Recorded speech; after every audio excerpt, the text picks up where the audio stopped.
This is TJ Jones, the host of the State of the Saints podcast.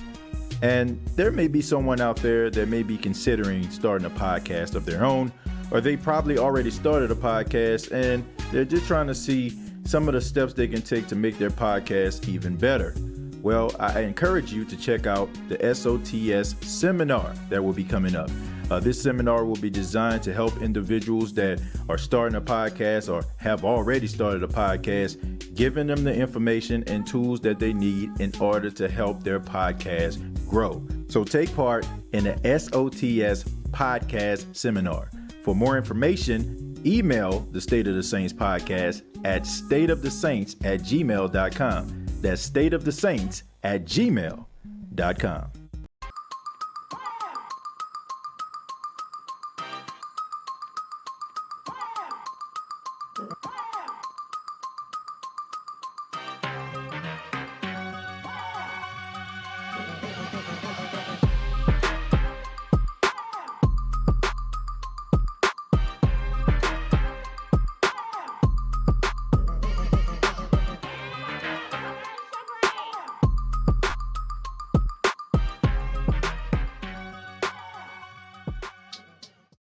Hey, what's going on, Who Dat Nation? It is yours truly, TJ Jones. I am the host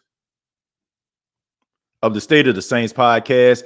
Thank you so much for checking out the State of the Saints podcast, where we talk New Orleans Saints. I want to say thank you to everybody that's filing in on a Friday morning. And I know this show is a little bit earlier than most, but shouts out to 103.7 The Game and Raymond Parch III, RP3 and Company. I just finished doing an interview with them on RP3's morning show. So I decided to just go ahead and go live because I have some things I need to take care of on today. And I don't know if I was going to get another opportunity to be able to do a show today.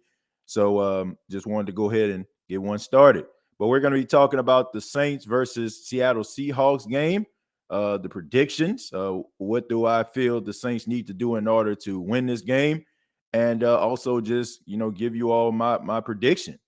Shouts out to everybody in the chat right now. All of those that are new to the channel, I ask that you hit that subscribe button. For all of those that are in the chat right now, I ask that you hit the like button. And of course, I'll take a few of your questions, and then, everybody can go enjoy their Friday. And if your weather is anything like it is out here in Myrtle Beach, South Carolina, you understand why. But yeah, let's go ahead and talk about the Saints and Seattle game. Look, the Saints and the Seattle Seahawks, these are two teams right now in the NFC. Got a lot of questions to answer. The Seattle Seahawks came into the season as a team that people just looked at as an afterthought, thought they were going to be the worst team in the league. And as of right now, they're a 500 team. And a lot of people thought they would take steps back because Russell Wilson is no longer there and they got Geno Smith. But if you look at the Seattle Seahawks versus Russell Wilson in Denver, you have to say that the Seattle Seahawks made the right decision. Geno Smith has come into the league. He's been here for about 10 years. I think we all remember that classic draft where a lot of people thought he was going to be like one of those top 5, top 10 picks, and he didn't get picked into the second round. And now 10 years later, he gets his starting opportunity, and he's taking advantage of it. He's completing 77% of his passes. Last week, he accounted for 3 touchdowns. He's playing at a really high level, so he's really exceeding expectations. And to be honest with you, I think the term "playing with house money" is suffice when you're talking about Geno Smith. I mean, you might as well just go out there and give it your best, and maybe if you continue to put along a couple strings of games, I mean, there may be some opportunities that may come your way if Seattle decides that they want to go in a different direction. You can put yourself up for a major payday. So I got the stats from last week from the Seattle Seahawks, some of those top players, and of course, I'll tell you why I'm mentioning these stats and these players. Well, like I mentioned, Geno Smith was 23 of 30 for 320 yards and 2 touchdowns. He also had 7 carries for 49 yards and a touchdown. So that's 3 total touchdowns. Then you have Rashad Penny, who had 17 carries for 151 yards with a monster 8.9 average. That's something that you see on Madden when you're playing on rookie or pro. Then you have DK Metcalf, 7 catches for 149 yards, 21.3 average. And then you have Tyler Lockett with 6 catches for 91 yards. So those are his number 1 and number 2 target, respectively. He's had some issues like getting on the same page with DK Metcalf, something similar to what Russell Wilson and DK Metcalf had. But it just seems like, they're getting on the same page. And also Rashad Penny running behind that offensive line. Those guys did a really good job. Geno Smith had over 30 dropbacks, and he didn't get sacked one time. I think he had maybe 2 pressures, the Detroit Lions. So the offensive line was really stepping up in this game, and he was able to make some of those throws. So that goes to tell you right there, the Saints are going to have to get pressure on Geno Smith. They're going to have to make things disruptive for him. And also, you're going to have to take into account his ability to be able to scramble outside of the pocket. Geno Smith, like Jameis Winston, isn't a guy that's looking to run. He runs when he has to. He rather make plays from the pocket. To me, him and Jameis Winston kind of cut from the same cloth, for the exception of maybe Jameis Winston has a little bit more arm talent than Geno Smith. But Geno Smith does make smart decisions, and he has made smart decisions. So my advice to the New Orleans Saints would be to make sure that you have somebody that's spying on him, because he can run. And when he does run, it is very, very detrimental to a drive. So that's Geno Smith. Rashard Penny, I feel like that's a little bit of an outlier, 8.9 yards average. I don't think that you're going to get that every game. The Saints have been doing a good job over the last couple of weeks neutralizing teams' top running backs. And I know some people will say, well, you look at Christian McCaffrey, he went over 100 yards, but he had to run the ball almost 30 times to get there. So with that, we're looking at yard average. So with Dalvin Cook, Leonard Fournette, Christian McCaffrey, all those guys to me had a very low average. So the Saints have to be able to replicate that, because the offensive line of the Seattle Seahawks are going to be extremely confident going into this game, knowing that they helped their running back go over 100 yards with 8.9 average. Leads me to the wide receivers. DK Metcalf and Marshawn Lattimore played each other last year, and we all remember that game on Monday Night Football when those two were going at it. Marshawn Lattimore is coming off his worst game of the season. It's not an indication of who Marshawn Lattimore is as a player. I think he's extremely talented. I think we all know that. I'm not too concerned about him going up against DK Metcalf, because for the exception of that one catch that DK had, down the left or the right sidelines, after that, he was pretty much neutralized. So the majority of his yards came on that one play. After that, he was relatively quiet the entire game. So the New Orleans Saints are going to have to be able to keep these guys in check. Tyler Lockett a little bit more shifty. He's a little bit up there in age, but he still has that talent. So you're probably going to be leaning on guys like Paulson Adebo to be able to, follow him. And I think Paulson Adebo should be doing a much better job. I think that he's still not there yet when it comes to his ankle. He had a high ankle sprain that kept him out for the first couple games of the season. But I think as the ankle starts to heal, you're going to start seeing him make better plays, because we all know that he's probably one of the best tacklers on his team in the secondary.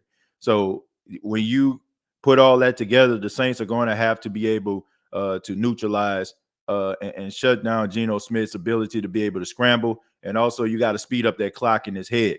As far as the defense, I mean, look, the defense of the Seattle Seahawks, they were terrible last week. Absolutely terrible. You look at the Detroit Lions, Jared Goff was 26 of 39 for 378 yards, 4 touchdowns, and 1 interception. I mean, he was lighting it up. Then you have TJ Hawkinson, the tight end. Boy, do we wish we had a tight end like TJ Hawkinson. 8 catches for 179 yards and 2 touchdowns. So you have Williams. He had 108 yards, a 5.7 average. So you're looking at some of these running backs, from these teams, they were able to have success. As a group, they averaged a total of 140 yards rushing on the Seattle Seahawks. So their opportunity for the New Orleans Saints to run. You all know that I mentioned this for weeks on this show, and I mean weeks, that the New Orleans Saints are a running team. And as soon as they find that out, the better. As soon as they find out they're a running team, there's a better chance that they'll probably be able to win some of these games. And I just think by running the football, even if you're not cracking off 6-7 yards a clip, you're still keeping the defense honest, and it sets up the play action. Like if you notice, when Latavius Murray started to get a little bit hot and he started gaining yards, the Minnesota Vikings last week had to account for that. And then you seen the play action start to open up, and you start to see Traquan make a play. You start seeing Callaway make a play. You seen Olave open up. You seen Adam Troutman out there. So you got to be able to run the football to set up the play action, and there are opportunities for the Saints to run the football. The Seattle Seahawks have been struggling defensively as of late, so you should be able to capitalize on that. As far as special teams, the special teams, last time we seen the New Orleans Saints and the Seattle Seahawks, Deontay Hardy had a really good average. A year before that, he actually ran a kickback on the Seattle Seahawks. So the way that I'm looking at it with this is you got to be able to have a better outing on special teams. I know they went out there and they got rid of DeMarcus Fields, the guy who was responsible for that, giving up that fake punt. They went out and they got Kevin White. Whatever your reservations about Kevin White as a receiver, I think we all in agreement with that. But as a special teams player, when he was in preseason being a gunner, he was doing a really good job. So it seems like the Saints are trying to shake some things up on special teams in order for them to try to be a little bit better. So hopefully Deontay Hardy can probably channel some of that inner Deontay Harris and have a better return average. Doesn't seem like to me they're going to go in a different direction when it comes to kick returns. So maybe Dennis Allen is giving him one more opportunity to right the wrongs of what happened in last game. But as far as the game is concerned, I feel like the New Orleans Saints should be able to win this game. I don't feel like it's going to be like, Seattle is going to be just incompetent on defense to a point where the Saints just going to blow them out. I just don't see that. I think that you got enough bad stuff on tape in order for you to try to fix up. I do feel like the New Orleans Saints should have a better outing offensively. Offensively, I feel like last week they did some good things, and I think they should be able to continue that path. I think that you're going to see Andy Dalton a little bit more comfortable this week versus last week. I think maybe, still, I understand he's a professional, but at the same time, this is a new team. This is a new opportunity. So maybe, you're trying to figure out what you're trying to do. Can I get it to this guy, what his tendencies are? But now you have 2 full weeks of practice. You have a game under your belt. I feel like he's going to be a little bit more adjusted. Do I feel like he'll throw for 300 yards? Probably not. You probably don't want him to throw for 300 yards, because if he's throwing for 300 yards, it probably means that the Saints are probably down by a couple of touchdowns and they need to throw themselves back into the game. But as long as the Saints have a balanced attack and they just cut these penalties in half. Last week they had over 100 yards of penalty yards. That's not going to do it. Like at least you can cut like some of these penalties in half if you're not going to be a complete disciplined football team.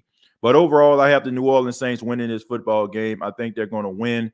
I think this is going to be one of those games where they have a better outing offensively, and also just think defensively they're going to be able to buckle down, especially in the secondary after what happened last week. I got the Saints winning this football game, and I think the Saints are going to put up 27 points. So I got them winning this game by a score of 27-16. And I think that, this is going to be a game where they can actually build on. So hopefully this game can actually turn into, some success down the stretch, as you know, in October historically. But that is Sean Payton. This was a Sean Payton team. They were really good in October. So hopefully they can replicate some of that because they really need to start springing off some wins. Because if they don't, then they're going to find themselves on the outside looking in when it comes playoff time. But I'm going to go ahead and open up the floor for everybody, see what you all have to say. But that's my score, 27-16 Saints. Ant-Man says just win on Sunday, and hopefully that will spark a winning streak. Yeah, I mean, look, you can't have a winning streak until you win one, right? You know, like let's create a trend. You got to start winning games first. I don't care anything about a winning streak as of right now. My question is, can this team win a game? Right? I mean, you look at that fourth quarter in Atlanta, and as of right now, you have to say that's a little bit of an outlier. You're happy that it happened because you might be 0-4 right now. But regardless, like in order for you to go on the streak, you got to win at least one game to get it started, right? So hopefully they can do that. Be on the lookout for a DJ Dallas of Seattle. That's my pastor grandson. He played college football at Miami. Okay, well, we definitely will be on the lookout for him, and I'm pretty sure, I know he's got to be excited about that. This won't be an easy game by any means. No, it's not going to be an easy game. I mean, this is a prideful team that's coming into New Orleans, and I don't want Saints fans to look at this like this is LSU taking on New Mexico or something. Like, this isn't a get right game. Like, this team is very prideful and they want to win just as much as the Saints. So anybody that just think, oh man, we just gonna slap around Seattle, I would tell you to take a look at what these guys have done throughout this season, especially a team where people expected not to do a doggone thing. So if they think they're going to come in and just beat Seattle and just, okay, we're going to go on a run here, you sadly mistaken. Black Preacher Man Sports fan says TJ, sack penalties and turnovers is our sour spot. Fix it and we will be all right. Well, it should be an easy fix. But here's the reality. We've seen this over the last couple of weeks, and maybe it's not that easy of a fix because we're seeing the same things happen every single game. And I'm just very discouraged by that. If they can just clean some stuff up and fix some things up, then I'll be like, okay, cool. You know what I'm saying? Like they can right the ship here. But I'm extremely concerned about the trajectory of this team, and like where the uptick as far as with the penalties, because it just seemed like to me like it continuously happened and more penalties start to arrive. So hopefully they can fix these things. And I agree. If they do and they play disciplined football, I think they can be one of the best teams in the league. If they continuously get in their own way, then we're going to continue to have problems. I think it might be a defensive battle against the Seattle Seahawks and the New Orleans Saints. My guess might be 9-10 again. The Seattle Seahawks shut us down every year. I don't know about that, man. I don't know about them shutting us down every year. The Saints, the last two times they played Seattle, they beat them, right? They beat them last year in Monday Night Football, and then when the Saints played Seattle a couple of years ago when Teddy Bridgewater was the quarterback, they beat them again. So it's not like the Saints can't beat Seattle, and it is not like you have Earl Thomas, Cam Chancellor, and Richard Sherman on the defense anymore with Bobby Wagner and KJ Wright. Like, this isn't the same team. This isn't the same defense. And I get that. Sometimes, like, we have like this history and we have these thoughts in our mind, like, oh, you know what I'm saying, this team and what they're known for. Like when the Saints play Pittsburgh, right? Oh man, that's going to be a tough game for the Saints because the Steelers defense, but historically they've been good. But if you look at them now, man, not so much, right? So don't let the past dictate what's going on right now. And right now, this team just gave up 45 points to the Detroit Lions. So I don't know if it'll be a defensive game or not. I do feel like when you have that much bad tape when it comes to defense, there's more opportunities for you to be able to clean it up because you actually have some things that you can identify. So I don't expect for them to, allow the Saints to put up 40 points. I don't feel that way. I would be shocked if they allow them to do that. I think their defense is going to be a little bit better because they'll have more attention to detail and they'll have more stuff on film they can actually look at to try to clean up. But the Saints can still win this football game. We need a W, Jerry. Yeah, we definitely need a W. Gino is going to be running. They know that's our weakness. Just keep a spot on him all game. Yeah, like Well, I don't want to say that's the Saints' weakness. I think that this is two different things we're talking about here. When you have a guy like Marcus Mariota, that's more like a RPO type game, right? You have yourself a running quarterback. Now, I don't want people to get it twisted. Marcus Mariota is looking to run way more than Geno Smith is. Now, I get it, right? I understand. We think that he ran seven times for 49 yards. He's looking to run. No, it's kind of similar to what Jameis does. Jameis tries to make plays from the pocket, but if nothing is there, he'll try to scramble out of the pocket and try to slide, try to get himself a first down. That's kind of like what Geno is. Geno is a decision runner, right? I'm looking, I'm going through my reads. Oh, nothing's there. Let me take off. So you do need yourself a spotter there or a spy there in order to make sure that he stays in the pocket.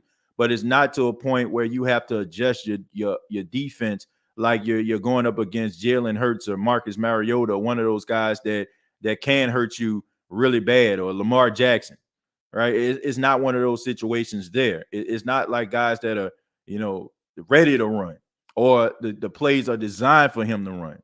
You're not really getting that. Geno Smith likes to make plays from the pocket.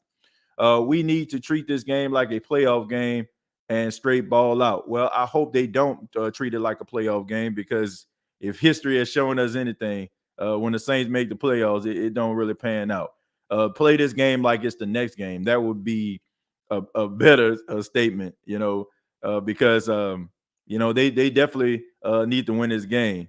Trey, I agree with you on that. They definitely need to win this game. So whatever motivation they need or they need to think about in order to help them win, it needs to happen, because the Saints need to start springing off some wins right about now. Happy Who Dat Friday, Saints fam. Thank you, Bruce. Happy Friday to you as well. Mario says to that. TJ the host. Hardcore Jared Poor, the OG.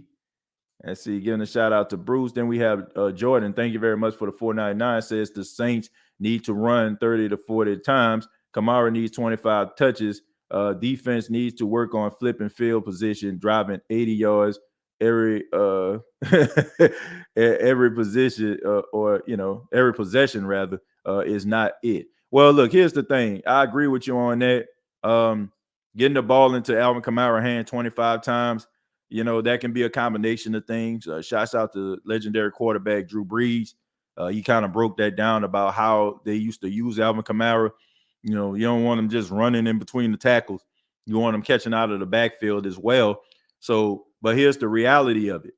We can talk about the Saints running the ball 35 to 40 times a game, the 3 yards in a cloud of dust type mentality. But if you're trailing in a game by 2 and 3 touchdowns, it almost completely eliminates the running game. What the Saints need to do is, how about actually having a lead going into halftime? I mean, wouldn't that be nice? Instead of you trailing and having to basically throw this portion of the playbook out because you have to play catch up. Throwing the ball 35, 40 times a game, I'm pretty sure the Saints don't want to do it, but they have to do it in order for them to get back in the game, because they dug themselves in such a big hole and teams were able to capitalize on the mistakes that they made. It's hard for them to be able to run the ball. That's why, when people start talking about the running game ain't there. I'm like, what do you base that on? What do you base your opinions on? It's hard for the Saints to run the football because teams don't respect it. Teams are not going to respect you running the football if you're down by 3 touchdowns. So it's hard for me to be able to decide what type of running backs they actually have, because there have not been a game where the Saints have been like relatively close and a running game has just taken over the game. They haven't had like one of those statement games like with the Atlanta Falcons a couple of weeks ago or last week, where you had Arthur Smith, after Marcus Mariota screwed up, they ran the ball 14 consecutive times. I haven't seen a game like that to know and decide what type of team this is actually going to be. But they need to go ahead and try to run this ball, but they also need to keep themselves in the game by not shooting themselves in the foot with the penalties, with the undisciplined play. And I think that's when you'll get a nice sample size of what this running back group actually is all about. Because right now it's just pure speculation. Like, they're not running the football. Of course they're not running the football. If you're playing Madden with your friend and your friend beating you by 4 touchdowns, are you going to be running the football or have a balanced attack at that particular time? No, because now it's desperation time. It's time for us to throw this up and try to make sure that, maybe a player make a play or something. So it's hard to run the ball when you're down by 2 and 3 touchdowns. You're constantly trying to get yourself out of that hole. Cool Sports, thank you very much for the 199. Says, hopefully we can overcome those cheating refs. Well, hopefully you can find yourself being in a game where you're not even allowing the refs to decide your fate. See, that's the thing, like that's the biggest issue that we're not really paying attention to. The fact that the New Orleans Saints, if you know this, and this is no surprise at this particular point, if we as fans can see it, imagine what those guys can see in real time, right? So you know that the referees in most cases don't have your best interests at heart. I don't feel bad about saying this, and maybe a fan of another team probably roll their eyes, or it's just another Saints podcast or a Saints fan, talking about the referee cheating them. But if you have analytics that can support your argument, and you see all these different calls, you have to just say to yourself, man, look, they don't want us to have it, so we got to take it. It comes a time where you have to just basically have to buckle down and just say to yourself, I'm not taking this anymore. Okay, so how about not putting it in the hands of the referees for us to be able to have shows like this where we have to complain about the referees? How about playing disciplined football to a point where you can actually win games and have this game pretty much sealed with about 7 or 8 minutes left in the fourth quarter? Well, we don't have to worry about, oh, I wonder what the referee's going to call if this game is close. So how about taking it out of the hands of the referees and putting it into your own hands and come away with some victories? How about that? Like it comes a time where, you just get tired of blaming the referees. You get tired of doing that. Yes, these referees do not have the Saints' best interests at heart, and more times than not. We know this.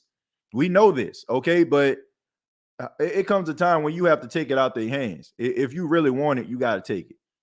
I think we show about 90% improvement in this game with the win. Well, look, you definitely have an opportunity to be able to fix some of the issues that been plaguing you over the last couple of weeks. Okay, and the thing about it is these are simple fixes because they're self-inflicted, right? If a guy is hurt or like if it's bad, bad situation, but the Saints are moving the football, they're making plays. It's just those good plays are being called back because of holding. Those plays are being called back because of hands in the face. They're making the plays. You just got to be disciplined enough to allow these plays to stand that you're making. Latavius Murray looked good running through run gaps on Sunday. Yeah, and I think that Alvin Kamara and Mark Ingram can do the same thing. I really do. I really do. But it's going to take a balanced attack in order to see that happen.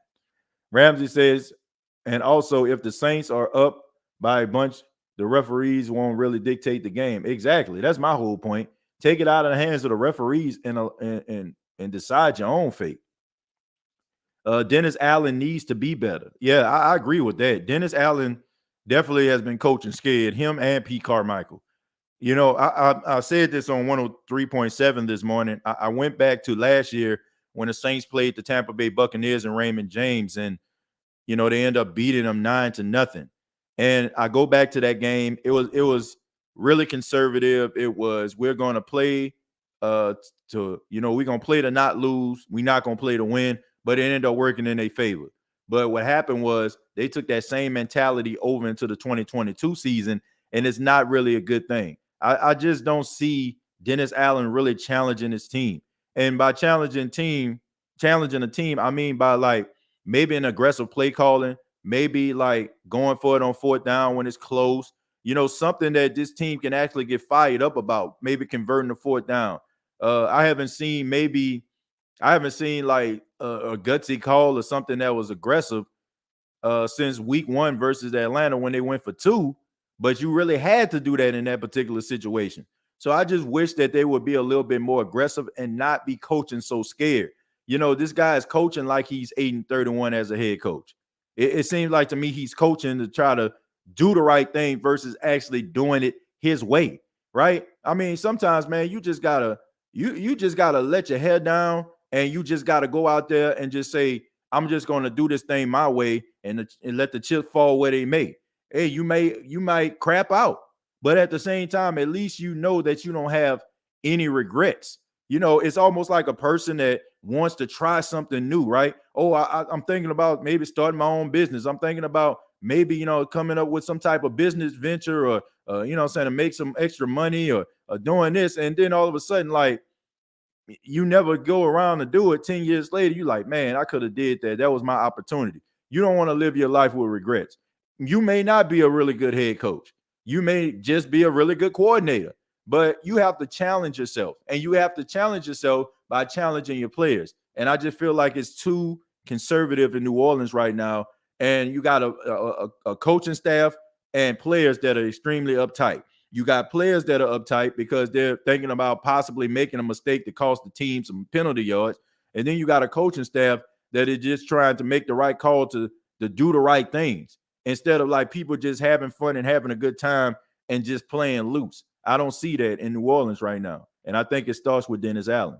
I think being negative towards the game should be the most normal way to approach them, because you won't be disappointed and realize you never controlled the game from the start. He said, I think being negative towards the game should be the most normal way to approach them. Well, if you're talking about like just being negative by, telling them some of the things that they actually did wrong, I can understand. I don't feel like that's negative. I think that's constructive criticism. Like, so if you want to use that as a coaching tool, then yeah, I definitely agree with you on that. Your other part of your statement, I want to make sure I get this. Say you won't be disappointed and realize you never controlled the game from the start. Well, here's the thing. I feel like there's still a level of disappointment, because I feel like to me, I feel like a loss hurts even more when you're close to winning versus you just getting blown out. Because when you getting blown out, you like, well, just out our day, we'll get back to it next week, burn the tape.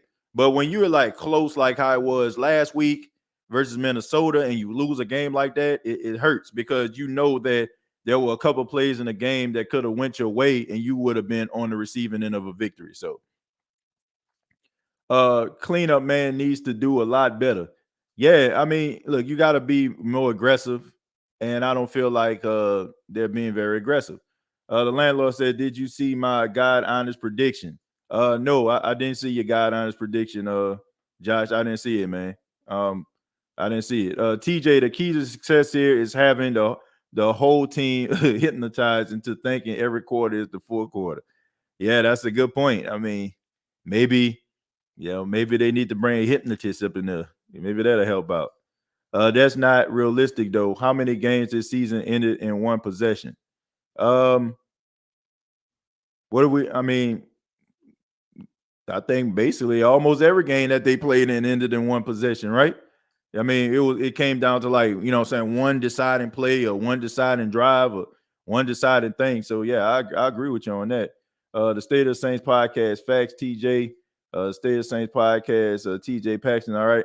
Yeah, man. Look, Paxton is okay. Paxton is just 3 years old. And look, if you ever have like a 3-year-old, you already know they have those temper tantrums when things don't go their way.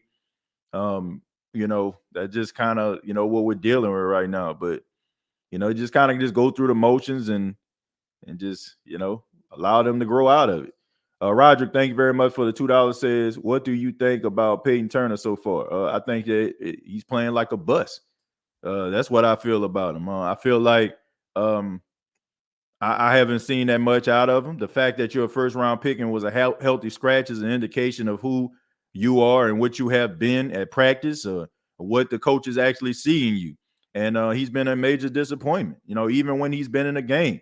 I mean, you're getting like, the thing about Peyton Turner to me, here's my thing. If you're that dominant and you're supposed to be that guy, in a fourth quarter of a preseason game, you got guys that's probably not even going to be on the team out there, like stonewalling you.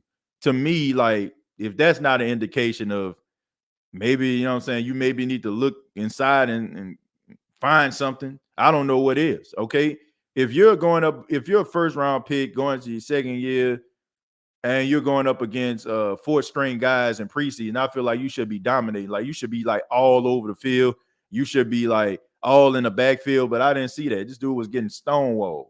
Okay, and he's been a huge disappointment. Right now, he's looking like a bust. Man, I wake up to SOTS. Let's go. Jay, thank you for being here. If we lose, that would be bad. Well, yeah, it would be even worse. It's already bad if you want to be honest. Chris Harris Jr. is a great addition because we got him and Bradley Roby. Dang, bro, this should be a wake up call defensively. Well, look, Chris Harris has been a really good, solid player. He's been an all pro in this league. He's been there. He's done that. He's played over 100 games.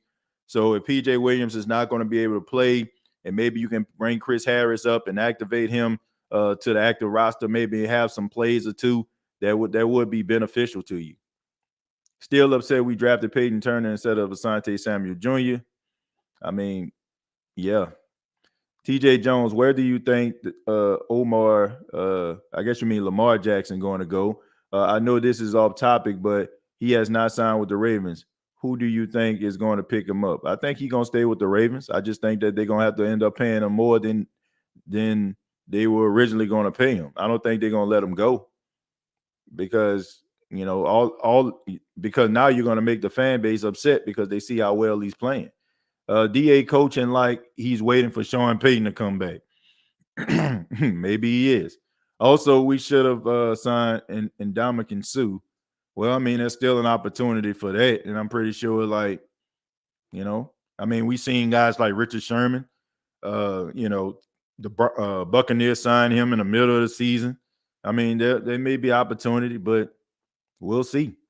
The gap between the worst team and the best team is very small. Waiting on Dennis Allen to make that one call that has a positive effect on the game, he needs to show a backbone. Same for the OC. Well, here's the thing. Like, if we're talking about Dennis Allen coaching, he coaches the defense. And if you're looking at it, I mean, he's doing a good job on that end. Maybe the biggest issue is not putting a point of emphasis and putting a sense of urgency out there for the offensive staff to actually follow. Maybe that's the biggest issue.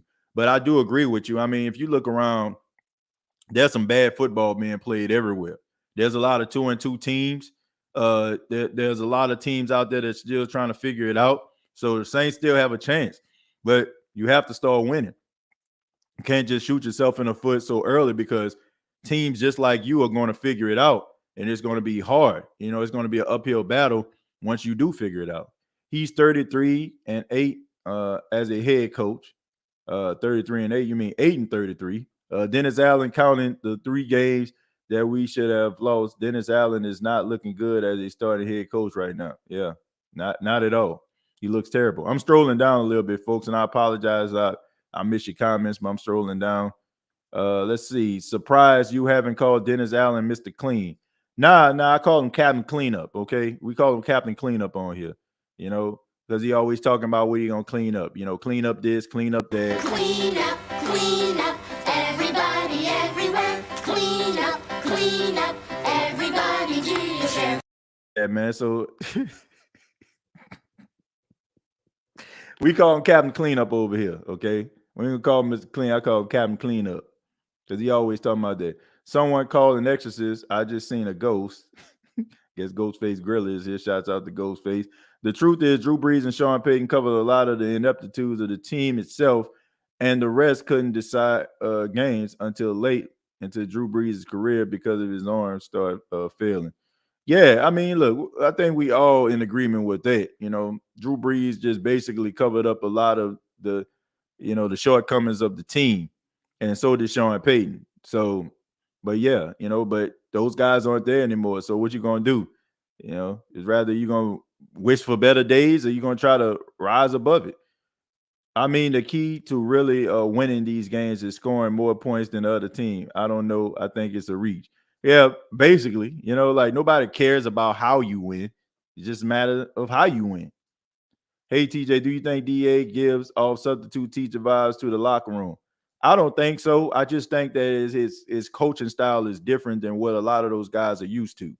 I don't think that Sean Payton was that much of a player's coach. I think that he was in ways, but he was more of a authoritarian figure versus Dennis Allen, who I feel like just trying to be everybody's friend. We'll fix everything this week. We will make Geno Smith look like 2021 Geno Smith and before. Well, I hope so because this guy's balling out of control right now. He losing his mind. Third down plays got to be better both sides of the ball. Well, they did have a better.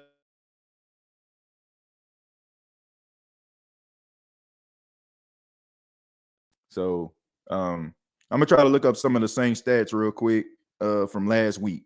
I'm gonna try to look those up and we're gonna and try and see because I think the third down conversion rate was definitely a huge improvement versus like what it was a couple weeks ago.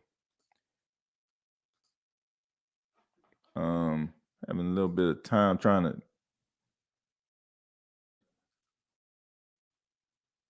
Okay, let me see.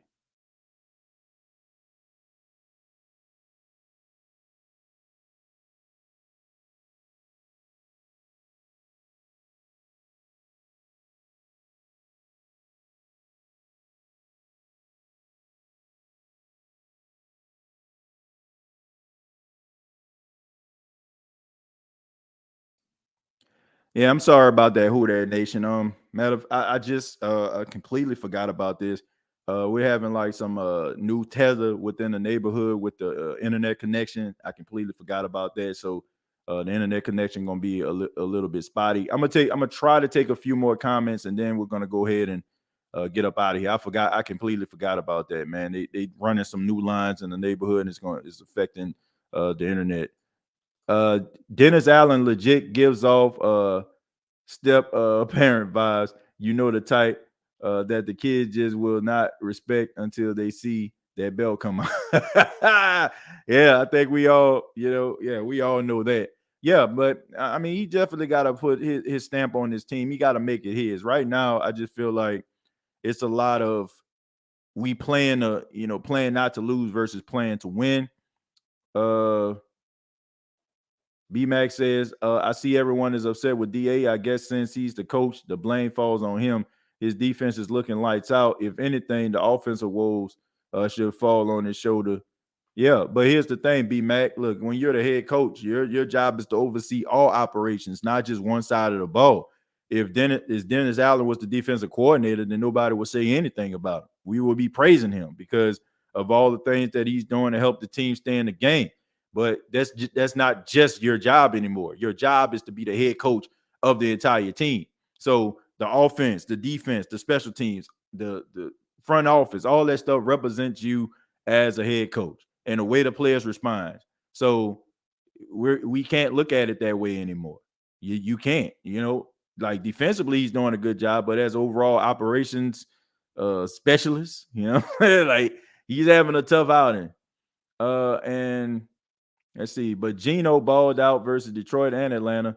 Uh let me see, versus Denver and was terrible versus San Francisco. Well, look, I mean, look, he's 77% completion percentage. That's pretty doggone good. That's pretty doggone good. Someone tell I be ripping him to stop calling me Pete Fart Michael. I have feelings, says Pete Carmichael. I also think our offense can use a little upgrade. I don't see us running some of the new stuff offenses are running: RPOs, wide receiver sweeps, wide receiver screens, motion offense. Those are simple and effective concepts. BMAC, look, I don't think they're running that, but look, you got to crawl before you walk, right? And right now, you know what I'm saying? Like they crawling right now, okay? Before we doing, I don't know, a backside George reverse or something like that. A double wide banana. I don't know. You know what I'm saying? Some of these weird plays these people be calling. Like you got to be able to, maybe, I don't know, get a screen pass to Alvin Kamara. I don't know, maybe throwing the ball into the flat, maybe utilizing your check downs, utilizing tight ends. I mean, I think you got to be able to maybe run a simplistic offense before you start elevating and graduating to triple reverses and whatnot. So I don't know, man. I just think that they're having issues with the simple stuff. So why should we trust them with the more complicated things? I don't know. Hey TJ, late but checking in from work, but you're 1,000% right. I hope DA gets it together because I hate to see him get fired and most definitely lose him as a DC. man, that ain't good. Yeah. If you lose him as a coach, most likely you're going to lose him as a DC, and your defense going to end up probably taking a step back because of how good he is as a defensive play caller. Let's see, DK getting 5 catches, 97 yards on Lattimore. I don't think so. If he does, it's probably going to come on one big play. It's not going to come like he just eating his man up all day, all night. Is Michael Thomas playing? Says unspoken. No, he's not. More likely he won't. It's not just a matter of crawling before you walk. You see, PC schemes is just flat and outdated, and Jameis Winston isn't really suited to run it anyways. I agree. I agree with that. I think that these plays that the Saints are running are not tailor made and catered to Jameis Winston to be successful. I think it's more catered to Andy Dalton being successful because it's more of the short intermediate routes and not really taking too many shots up, over the top. It's not because this is a Drew Brees type offense. They had to compensate for Drew Brees' arm strength at that particular time, and I think they still just trying to follow that. So if I'm looking at both of these quarterbacks, Andy Dalton, the way that the Saints offense structured as far as Pete Carmichael's calling these plays, it benefits Andy Dalton more so than it benefits Jameis Winston. I wonder how Bronco fans are after last night. Well, I don't think they too happy about the situation. A lot of people consider that a boring game. You had 4 interceptions and you had nothing but field goals all night. I just think number one, it's just the society and the world that we're in right now. Everybody is just basically just all hyper and more instant results, and that's why all these rules and stuff like that are structured, for the offense to be able to make plays. If this was like 95 or 91, nobody would even care. Everybody would be talking about how good their defense is and how nobody gonna stop it. But everybody just wants to see big plays and passes down the field and all that kind of stuff. Now, don't get me wrong. I mean, both quarterbacks look like mere shells in themselves, and also the game was just bad. But it's just another reason why you shouldn't have Thursday night football. You shouldn't have Thursday night football. Like, these guys go out there, they take a beating on the field on Sunday, and then they got to turn right back around on a Thursday and play. And you expect for them to have that same type of vigor, enthusiasm, that same type of speed when they still dealing with the injuries and the nicks that they had from Sunday. I don't know. And it tells me everything that I need to know about the NFL. The NFL doesn't give a damn about these players. They like, we give y'all this much money, go out there, make us laugh, make us dance. Like, they don't care about these guys. The fact that you watch the quarterback almost basically get paralyzed on national TV, you would think that they would actually learn from that. And not to mention, Hines ended up getting himself concussed in the game.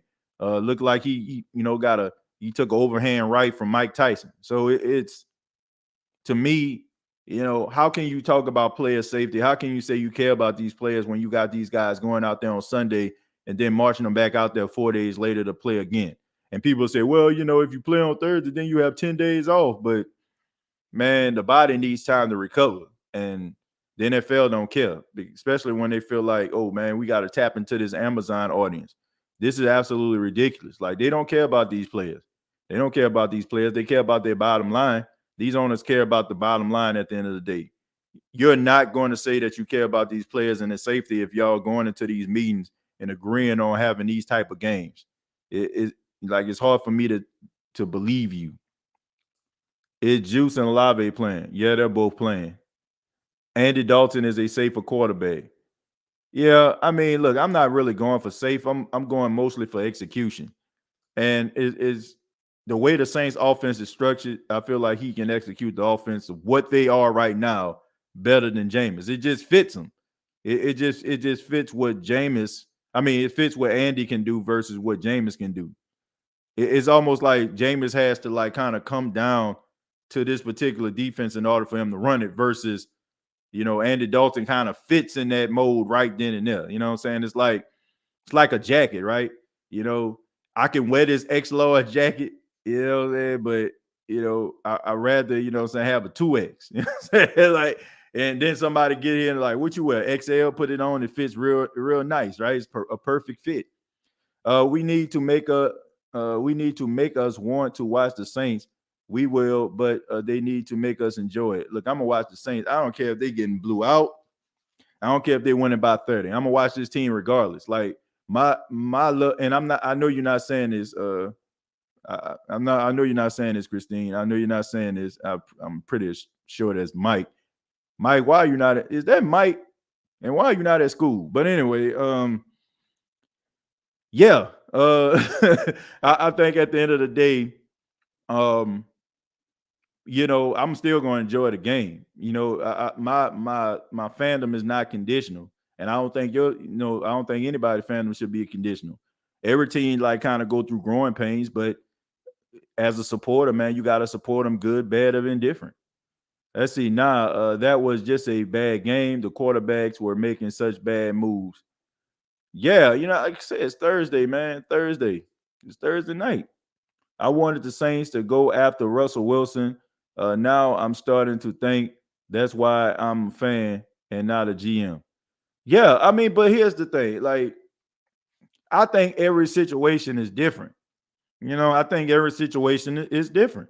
Who knows? Like, if he would have came here under Sean Payton, would it be different? Probably would be. Because I think that it wouldn't take Sean Payton long to understand this dude's limitations or where he was at that stage of his career. But I'm not just gonna say that the man is just trash. I'm not gonna say that. Like, you're used to like a certain system, a certain thing, a certain offense, a team that actually knows you, and then you go to another team. But the problem is you're getting paid over $200 million. So that's the type of money when you come in and they like, man, we about to change this thing. TJ, any news on Davis injury? Let's see. Since the start of the season, it looked good. Never heard exactly what it was. What Davis we talking about here? Somebody refresh my memory. What Davis are we talking about here?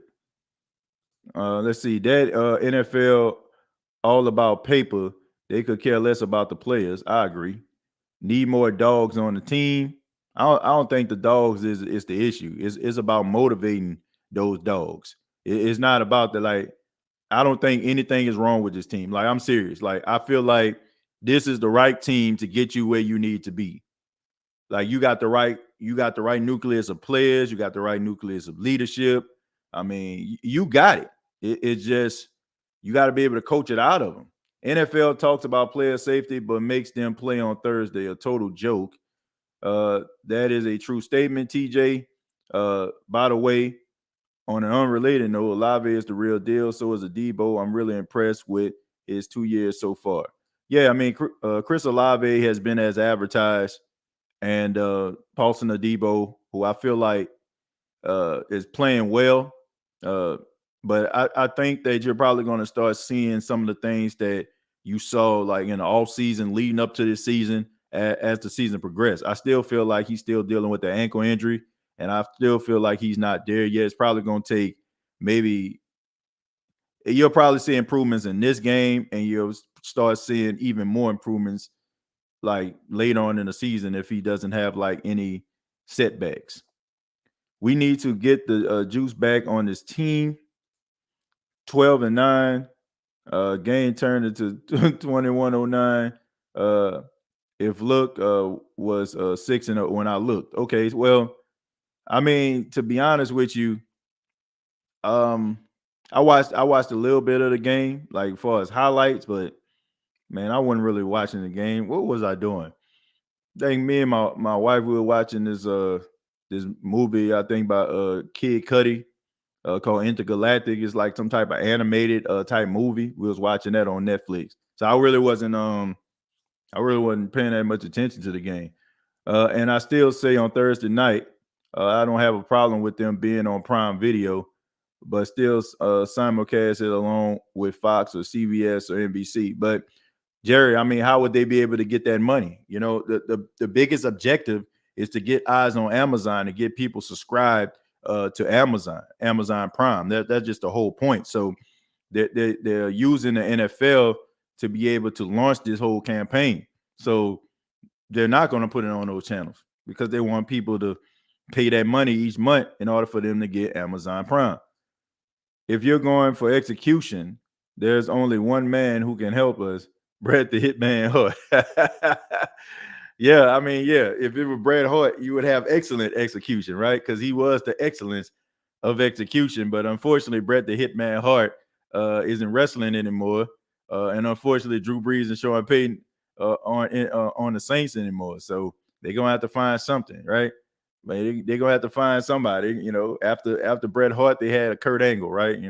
After Kurt Angle, who you got Brian Danielson. You know what I'm saying? Like you need to find some technician out there, to help you.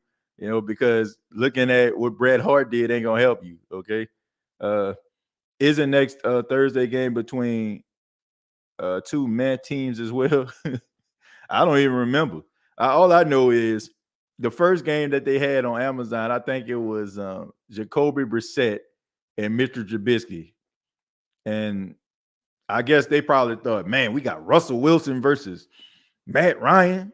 Yeah, if this was like 2015, that would have been a great game. But I mean, what, Matt Ryan about 37, 38 years old, and Russell Wilson about 34, 35. So yeah.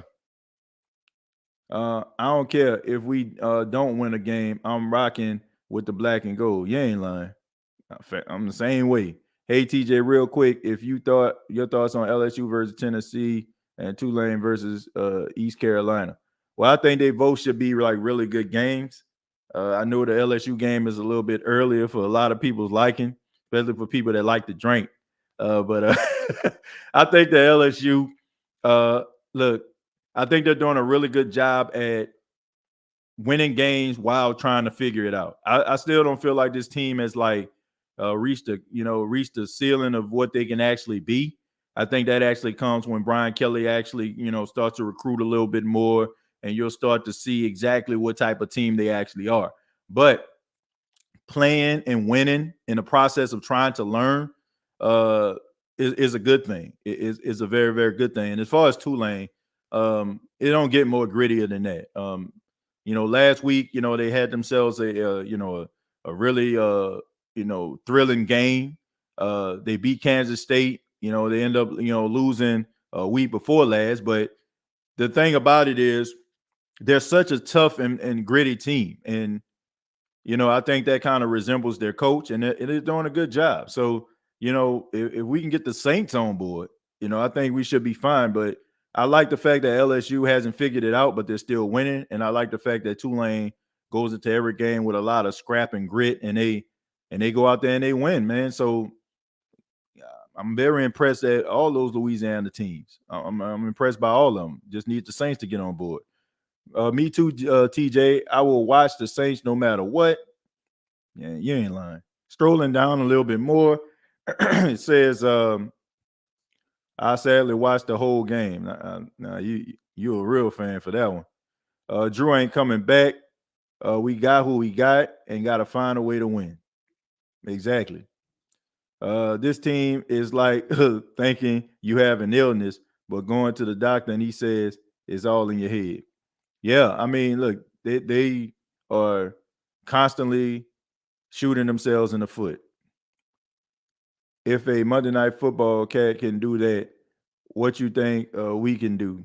Um, let's see. We noticed those in 3D say the game was horrible due to not being entertained enough. Yeah, I just think that's what it is. Like if this was 91 or 95, like we would be applauding the defenses of these teams and talk about how dominant their defenses are.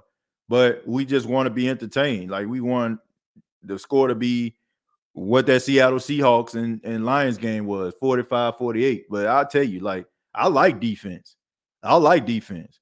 I'd rather see a team run the ball than throw the ball 60 yards down the field, to be honest with you, because I'd rather have a good defense and a good running game because that can travel anywhere. Like teams can neutralize your passing attack. But if you got some dogs up front with the offensive line and you got a dog in the backfield that's running and stepping all over folks and dragging them into the end zone, like you got yourself a team and you incorporate that with a defense. But I just think that's where we are. I think that's where we are as a society. Like we want like we want to be entertained, and we don't like to be patient. That's why I feel like, to me, that's why I feel like soccer is not as popular as football is in this country. I mean, these people, like, across the pond, the UK and all other countries, they lose their mind. They team went 1-0, so they up there watching this game for about 2.5, 3 hours, watching their team only score one goal, and they just as drunk and happy as I don't know what. We just don't have patience. That's the reason why football, to me, dominates baseball, because baseball is, even though people watch baseball and people consider that a little bit boring, right? Golf a little bit boring. Like, people want, and if you're not giving them that, then it's like, what am I here for? Like, why am I wasting my time? Let's see. My God honest prediction: Traquan has 25 catches for a league record 838 yards in one game and 9 touchdowns. My man playing Madden over there. My man playing Madden over there. The next time you get in trouble, call a crackhead. My man over there playing Madden on rookie. Abi was going to fly United to NYJFK, but they canceled. Oh man, sorry to hear that. Soccer puts me to sleep. Exactly, because we want like we want, like I said, we want things quick, fast, in a hurry, man. You know what I'm saying? Like, we want to be able to put it in the microwave, put it on 1 minute, and eat and eat it. Right? That's what we want. Like, but gotta be patient. Like, and like I said, I like defense. I like defense, and I like a team that can run the football much better than just throwing the ball all over the place. Like, I look at the Chiefs, that's exciting, but the passing attack isn't that exciting. It's more about what Patrick Mahomes can do with the football, when he throwing it, versus like just watching a passing attack. This team is like a Ferrari with no engine. It looks good, but it don't run. I agree with you on that one. But folks, I got to go ahead and head up out of here. But thank you all so much for checking out the State of the Saints podcast. Really do appreciate it. Once again, I had my final score of 27-16. I have the Saints knocking off the Seattle Seahawks. Would love to hear from you. Make sure that you put your comments down. Make sure you hit that like button if you enjoyed the State of the Saints podcast. Previous episodes available on iTunes, Spotify, iHeartRadio, Anchor FM. We're also a part of the Pigskin Podcast Network. Everybody has a great weekend. We definitely, I don't know if we'll be back tomorrow with a show. Probably going to kind of just take it easy on that Saturday, but we definitely will be back on Sunday. We will be having a pregame, halftime, as well as a postgame show. So keep it locked right here to the State of the Saints podcast, where we talk New Orleans Saints. Till next time, all I got to say is,